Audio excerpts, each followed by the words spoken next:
மோகன், மோகன். என்ன மோகன்? என்ன மோகன்? 24 hours டபுள் கொடுக்குறேன் நீ எனக்கு. ஏண்டா இந்தியாவுக்கு வந்து இப்ப ஃபீல் பண்றேன். கொஞ்சம் கூட மரியாதை தெரியாம நடக்கிறேன் நீ. எனக்கு அப்பா மரியாதை தெரியல. அப்ப எனக்கு மரியாதை தெரியல. சொல்லு, எனக்கு மரியாதை தெரியல. எல்லாம் அவுட் ஹவுஸ்ல இருந்தா என் பங்களாக்குள்ள வந்து உட்கார்றேன். பங்களாக்குள்ள உட்காரத்துக்கு ஒரு டீசென்ட் வேணும். உனக்கு எஜுகேஷன் இல்ல, நாகரிகம் இல்ல, பர்சனாலிட்டி இல்ல, ஒண்ணு இல்ல. வெத்தலை பாக்கு தட்டு சோபாவிலே ஒரு இலைய போட்டு சோறு தின்னு அசிங்கமா தெரியல உனக்கு.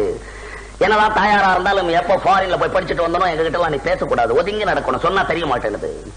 எல்லாம் யூரோப்பியன்ஸா வர்றான். என்ன பாக்க மிஸ்டர் தாம்சன், ஹோட், எல்லா சுப்பீரியர் ஆபீசர்ஸ் எல்லாருமே வந்து உட்காந்துருக்கா. நீ தூணுகிட்ட வந்து நாய் மாதிரி நின்னு பாக்குறே. ஏண்டா நான் வந்து நின்னு பாக்க கூடாதா? நீ ஏன் பாக்குறே?